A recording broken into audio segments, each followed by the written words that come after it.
I never thought silence could be so loud. It wasn't a crash. Not a scream. Not even a whisper. Just silence. Heavy, suffocating. Like the moment before a storm when the air feels too still. That's what it felt like the night I found out. I was folding laundry when I saw it.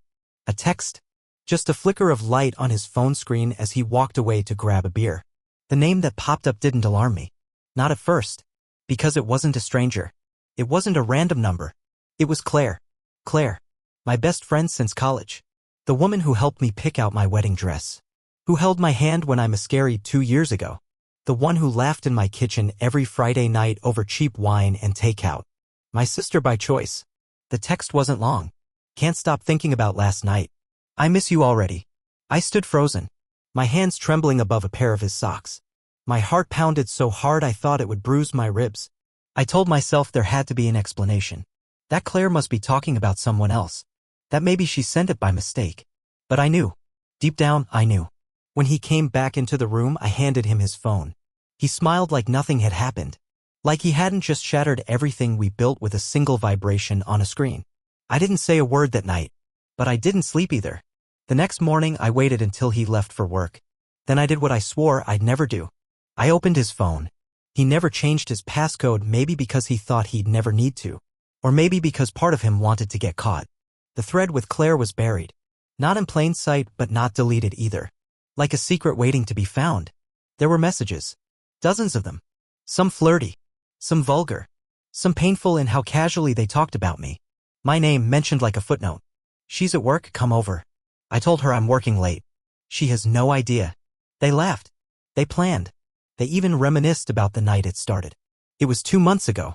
The night Claire came over after a fight with her boyfriend. I remember it because she cried on my shoulder and I gave her my bathrobe to sleep in. I made her tea. I told her she deserved better. That was the night she first slept in our guest room. That was the night he crept in after I fell asleep. I dropped the phone. It clattered to the floor, screen down as if hiding the filth it had just revealed. I ran to the bathroom and threw up. It wasn't just the betrayal. It was the intimacy. The closeness. He didn't just cheat with a stranger. He chose her. The woman I trusted with my secrets, my home, my heart. I spent the rest of that day in a fog. I replayed everything, every conversation, every look they exchanged when they thought I wasn't watching. The time she complimented his cologne. The time he laughed too hard at her joke. The night he said he was tired and didn't want to go out, so I went alone to her birthday dinner. They'd been together then. Smiling in my face while stabbing me in the back. That night when he came home, I pretended to sleep. Because I wasn't ready. Not yet. But soon. And when I did confront him, I wouldn't scream. I wouldn't cry. I would destroy him with the same silence he gave me. The next few days were torture.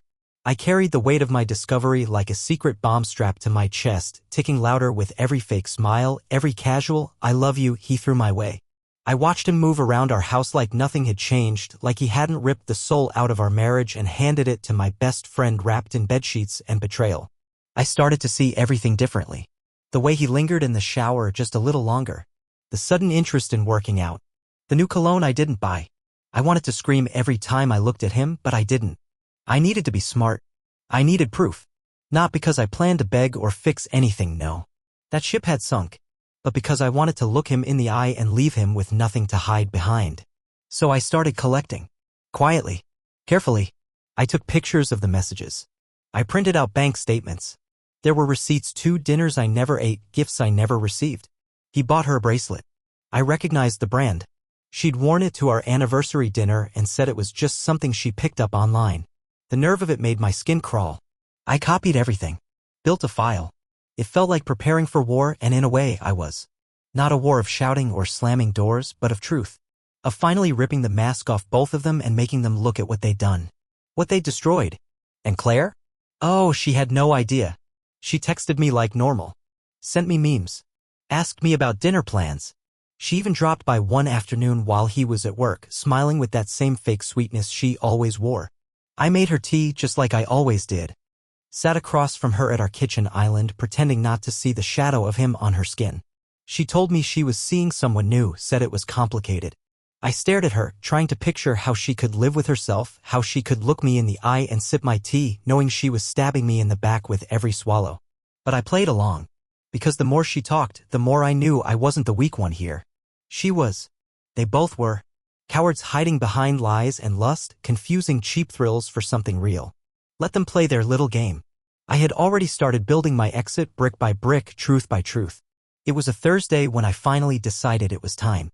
The house was quiet, the laundry done, the counters wiped clean. He walked in from work, loosened his tie, kissed my cheek. I watched him do it, the way someone might watch a snake slither across their floor, not afraid, just disgusted. I told him we needed to talk. His smile faltered. Just a little. But enough. We sat in the living room. I didn't cry. I didn't yell. I opened the folder I had printed and placed it in his lap. He flipped through the pages, and for the first time in a long time he had nothing to say. Just a long, slow silence as he read his own lies staring back at him in black and white. When he finally looked up, his mouth opened like he wanted to defend himself. But I raised a hand. No more lies, I said. Just tell me one thing. Did you ever love me? Or was I just convenient? He looked down. That was my answer. I stood up, walked to the door, and told him to leave. He begged. He cried. He even tried to blame me. Said I'd been distant. Said Claire understood him. I laughed. Not because it was funny, but because it was pathetic. I told him he could go cry on her couch now. Or in whatever cheap motel they used when they thought I was working late. And Claire? She didn't get a warning. I blocked her number. Threw out every photo, every gift, every trace of our so-called friendship. She wasn't worth the words. That night, I slept in the middle of the bed. Alone. Free. The days that followed felt like learning how to walk again after a devastating fall. The silence in the house was different now, not suffocating, but strangely peaceful. There was no more pretending, no more rehearsing conversations in my head, no more watching the clock to guess whether he was lying about working late again. For the first time in a long while, I could breathe.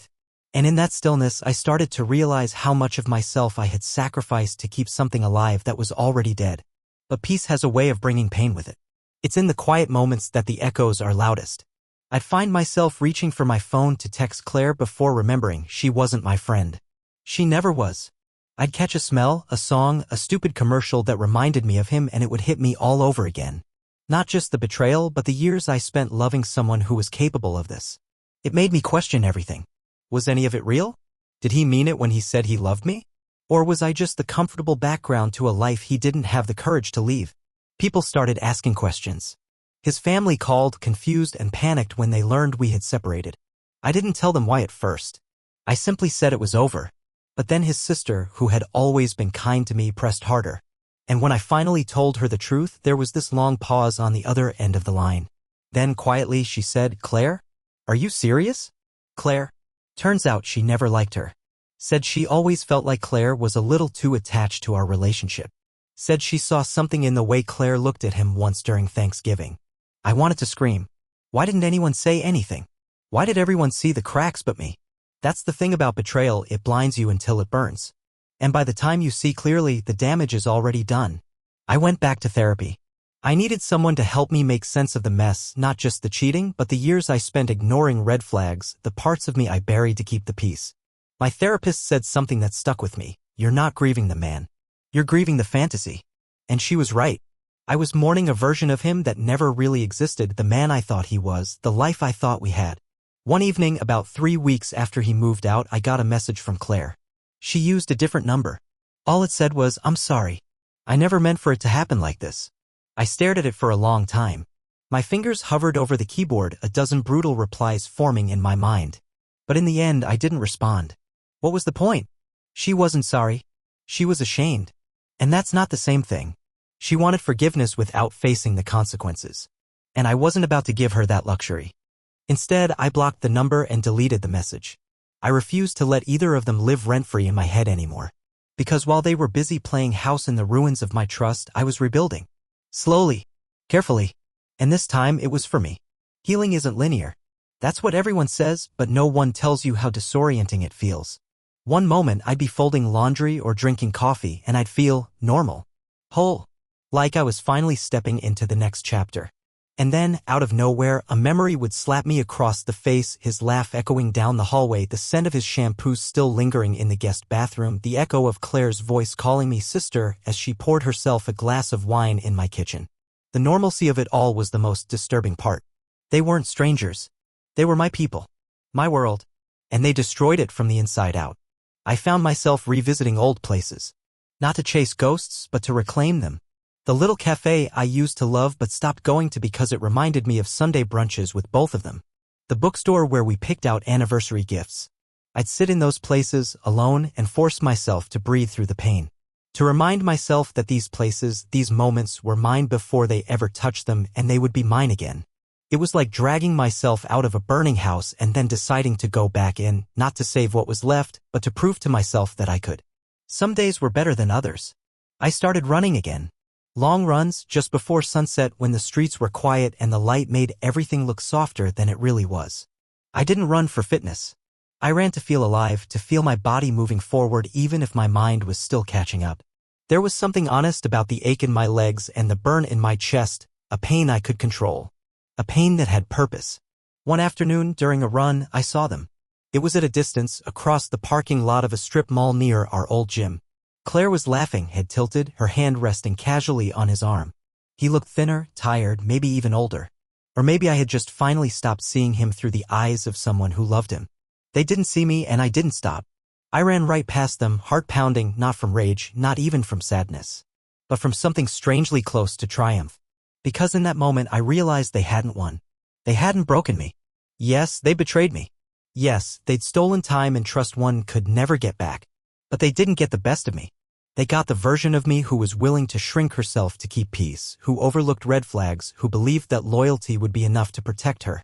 The woman running past them now? She knew better. That night I stood in front of my mirror and really looked at myself. Not just a passing glance, not just to fix my hair or check for flaws, I really looked. And what I saw wasn't a victim. It wasn't a woman scorned. It was a survivor. Someone who had walked through fire and come out on the other side not untouched, but stronger, wiser, sharper. I wasn't the same woman he married. I wasn't the same friend Claire thought she could lie to. I was someone new. And I was done apologizing for it. There was still pain. There always would be. But there was also power. And that I realized was something they could never take from me. Closure is a myth. You don't find it neatly packaged at the end of some conversation or inside a tearful apology. You build it piece by piece, choice by choice. And for me, closure came not from confronting them again, but from the life I began living without them. It was in the small victories, waking up without checking my phone for messages that would never come, walking into rooms without feeling the weight of betrayal pressing against my ribs, finally laughing without the bitter aftertaste of memory. It came slowly, quietly, and without ceremony. I remember one morning, months after the fallout, I was sitting on my balcony with a cup of coffee. The sun was coming up, painting the sky in gold and rose, and for the first time, I didn't feel haunted. I didn't think about where he was or what she was doing. I wasn't replaying old conversations or trying to decode where things went wrong. I was just present. Whole. Breathing. It was the simplest thing, but it felt like a miracle. Friends began inviting me out again. I declined so many times that they almost stopped asking, but eventually I said yes. I went to dinner, then a concert, then a weekend trip with old college roommates who had never liked Claire and were very vocal about it now. Being around people who genuinely loved me, who expected nothing but my happiness, it reminded me of who I used to be before I allowed myself to be dimmed for someone else's comfort. One night, after too much wine and too many shared memories, I cried. Not because I was sad, but because I was finally, painfully, beautifully free. And then something unexpected happened. I started dating again. Not seriously. Not right away. But I allowed myself to be seen. To be wanted. To flirt. At first, it felt foreign, even dishonest, like I was borrowing someone else's life. But over time, it became mine. I met people who listened without judgment, who didn't know the story or the scars unless I chose to share them. I learned how to set boundaries, how to speak up, how to ask for what I needed. Every awkward first date, every sweet goodbye, every moment of being chosen on purpose instead of by habit, it all became part of my healing. And then came the letter. It arrived in the mail one afternoon. No return address. Just my name in his handwriting. My heart stopped for a second as I held it. I debated throwing it out unopened. But curiosity, or maybe the final remnants of something I couldn't name, made me sit down and read. He wrote that he was sorry. That he missed me. That he had made the biggest mistake of his life and not a day passed without regret. He said Claire was gone. Moved out. That it didn't work. That it was never meant to be more than a moment. He said he'd understand if I never replied, but he had to try. I folded the letter neatly and placed it in a drawer. I didn't cry. I didn't scream. I didn't respond. Because it didn't matter anymore. My life, messy, imperfect, beautiful, was finally mine again. And no apology, no regret, no declaration of loss could compare to the peace I had found in letting go. It's strange how quickly people try to rewrite the past when it no longer serves them. After that letter, I began to hear from people who had once stood silently on the sidelines. A mutual friend reached out, someone who had always seemed neutral, always smiling at our gatherings, always playing it safe. She wanted to check in to see how I was doing and casually dropped that she always thought something was off about Claire. I bit my tongue. Where was that intuition when I needed it? Why does everyone see things so clearly once the damage is done? I realized then how alone I had truly been in that relationship, surrounded by people who liked the idea of us more than the truth of who we were. Even my mother, who had once adored him, changed her tune. She started mentioning how he never seemed truly invested. How he always left early from family dinners, how he never offered to help in the kitchen, how he looked at his phone more than he looked at me. She meant well, I know. But every revelation felt like a slap. Like everyone had been watching me drown and only decided to throw a rope once I'd already saved myself. I wasn't angry, not really. Just tired. Tired of being polite. Tired of pretending I didn't know how people really felt. Tired of carrying the weight of other people's silence. So I began drawing lines, not out of spite, but for peace. I stopped answering calls that drained me. I let go of friendships that were built on convenience and not on truth. I started saying no without apology. One night, alone in bed, I looked around my room and realized how much had changed. I had new sheets. New curtains. I painted one of the walls a soft sage green, a color I loved but he used to say was too feminine. The closet was only mine now, no more scattered socks, no more rumpled button-downs tossed on chairs. My toothbrush stood alone in the holder. It should have felt sad. But it didn't. It felt earned. It felt like a rebirth. I started journaling again. Every night, a few pages before bed. I didn't write about him, not much. I wrote about myself. What I wanted. What I feared. What I was learning. I wrote about the small joys, how my coffee tasted better when I brewed it for myself, how music sounded richer when I danced alone in the living room, how silence wasn't empty anymore but sacred. It became a ritual, a way of reclaiming my voice after years of silencing it for someone else's comfort. Eventually, I started writing letters I never intended to send. One to Claire. One to him. Even one to the version of myself who once believed their love was enough to protect her. I poured everything onto the page, the hurt, the confusion, the questions I knew would never be answered. And when I was done, I tore the pages out, folded them neatly, and burned them in a small ceramic bowl on my balcony. I watched the ashes float into the night sky and felt, for the first time in forever, unburdened. Letting go wasn't a moment. It was a series of decisions, some loud, some quiet, all necessary. And with every one, I came back to myself a little more. Not the woman I was before them, but someone braver, wiser, unapologetically whole. Sometimes the healing feels like forgetting. Not the sharp, intentional kind, but a slow drift where you realize one day that you haven't thought about them in weeks, that their name no longer spikes your pulse, that the ghost of their betrayal no longer sits beside you at breakfast. That's when you know you've crossed into something real. Something permanent. I remember the exact moment it happened. I was grocery shopping. A totally mundane Tuesday. I was walking down the spice aisle of all places, debating between two brands of cinnamon. And it hit me, I was content. Not ecstatic. Not euphoric. Just content. And I hadn't felt the kind of simple, grounded peace in years. It made me reflect on how much of myself I had given away in that relationship, in both relationships, really, because Claire's betrayal was just as devastating. Maybe even more so. When someone you trust on that level, someone who's seen your tears, held your hand, whispered secrets over candlelit wine nights, turns around and stabs you in the back, it changes the way you see the world. It makes you question every laugh, every hug, every promise. It taints memories you once held sacred. There were days I hated her more than I hated him. Not because her betrayal was worse, but because it was unexpected. I had always known he was flawed. But her? I had believed in her. And that's what made it unforgivable. And yet, despite it all, I stopped needing revenge. I no longer fantasized about them falling apart or suffering the same pain they caused me. That kind of energy was heavy, toxic, and honestly, beneath me. I realized that the real punishment was this: they had to live with themselves. With their choices. With the knowledge that what they built came from ashes, from destruction. That their foundation was lies and cowardice. No love story that begins with betrayal ever truly survives. Even if it limps along, it rots from the inside. And I didn't need to watch it happen. I didn't need to witness their downfall to find my own redemption. So I turned inward.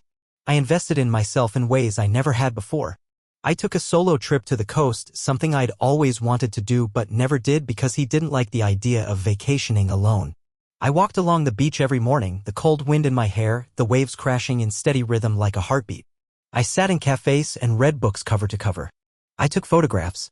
Not for social media, not for anyone else, but for me. To remember who I was when no one was looking. And I began writing more seriously. My journal entries turned into essays. Raw, unfiltered reflections on love, loss, betrayal, and rebirth. I shared one anonymously on a women's platform online. It went viral. Thousands of women commented, messaged, thanked me for putting into words what they had felt but never said aloud. For the first time in so long, my pain became something useful. Something powerful. It had meaning beyond the heartbreak. It had purpose. That was the moment I understood this was never just about them. It was about me. My journey. My voice. My transformation. They were just the fire. But I was the phoenix. There's something deeply humbling about rising from ruin. You start to see the world through a different lens, not just sharper, but softer too. Pain teaches you to pay attention, to value the quiet things you once overlooked, the way sunlight warms your skin in the early morning, the sound of rain on your windows, the comfort of your own company. After everything, I didn't just rebuild my life. I redesigned it. Piece by piece. Thoughtfully. Intentionally. I was no longer trying to fill empty spaces with people who didn't deserve me. I was curating peace, and only those who added to it were allowed to stay. People noticed the change. They commented on how strong I was, how gracefully I had handled it all. But the truth was far from graceful. It was messy, raw, brutal. Healing looks pretty only in hindsight. At the time, it felt like clawing my way out of quicksand, blind, exhausted, desperate to just breathe again. But I did it. Not because I'm extraordinary, but because I had no choice. Survival isn't a talent. It's a decision you make every damn day. And I chose myself. Over and over. Eventually, I heard through someone, a mutual acquaintance I hadn't yet cut loose, that Claire had moved out of town. Quietly. No fanfare. Just gone. Some whispered that things between her and my ex had fallen apart months earlier. Others said she left because she couldn't face the wreckage she helped create. I didn't care enough to confirm. Her absence was just another page turned. Irrelevant. Forgotten. Like a song I no longer listened to. As for him, I received a second letter. This one longer. More emotional. He wrote about his guilt, how he couldn't sleep, how he missed us and had made the worst mistake of his life. He begged for a conversation. Just one. Closure, he called it. I never wrote back. Because the closure he was looking for wasn't mine to give. I had already made peace with what happened. I had cried my tears, asked my questions, faced my demons. The truth was, I didn't need anything from him anymore, not an apology, not an explanation, not even acknowledgement. What I needed, I gave to myself. And that kind of closure? It's bulletproof. Untouchable. Final. I framed a quote and hung it above my writing desk. It said, "You do not have to set yourself on fire to keep others warm." It reminded me daily of how long I had burned trying to protect a love that wasn't worthy of the heat. I kept it there not out of bitterness, but as a vow. A promise to never lose myself again in the name of loyalty. A reminder that self-respect will always be more sacred than any vow made at an altar or whispered between wine glasses and false smiles. I started mentoring women online. Quietly, anonymously at first. But eventually, I shared my name. My story. I received emails from strangers, women across the country, across the world who had lived through their own betrayals, their own heartbreaks. They thanked me for my honesty. For surviving out loud. And I thanked them back. Because in helping them heal, I was healing too. This wasn't just a recovery. It was a rebirth. And I was just getting started. There's a moment, not grand, not dramatic, but unmistakably powerful when you realize you no longer need to prove anything. Not to them. Not to the world. Not even to yourself. That moment came to me on a quiet Sunday morning in the most ordinary way. I was at a local farmer's market holding a bundle of fresh lavender, sipping a coffee that was slightly too strong, and I caught my reflection in a store window. And I smiled. Not because I looked particularly beautiful or because the world had suddenly fallen into place, but because I finally recognized the woman staring back at me. She was no longer broken. No longer lost in someone else's shadow. She was her own story now. A story carved from pain, but written in survival. I didn't think about them often anymore. When I did, it wasn't with anger. It wasn't even with sadness. It was like remembering a version of myself I'd outgrown, like looking back at an old photograph and realizing you wouldn't go back to that moment even if you could. Not because it was terrible, but because you've grown too much to fit inside it. I had outgrown the need for closure, the weight of resentment, the ache of betrayal. What remained was a kind of quiet strength, the kind you don't brag about but carry like armor beneath your skin. People often asked me if I forgave them, Claire, him, the people who stayed silent. It was a complicated question. Forgiveness isn't a moment.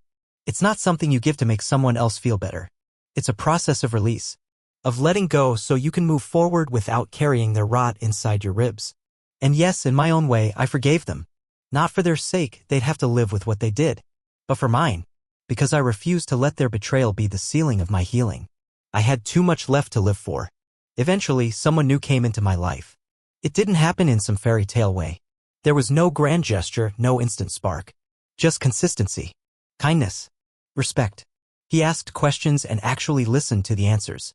He noticed things, small things, like how I always paused before locking the door or how I needed silence to fall asleep. And he never tried to fix me. He just made space for me to be exactly as I was, layered, scarred, but still soft where it mattered. I didn't rush it. I let it unfold slowly, cautiously. Love, this time, wasn't a rescue.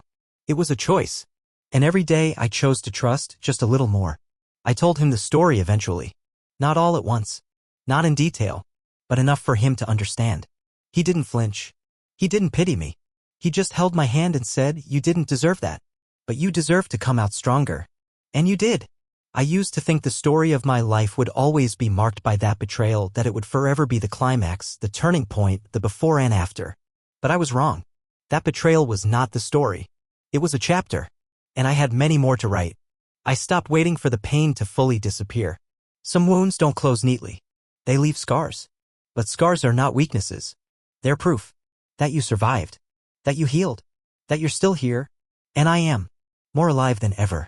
Looking back now, it almost feels like someone else's story, a movie I watched too many times or a nightmare I've finally woken up from. But it was mine.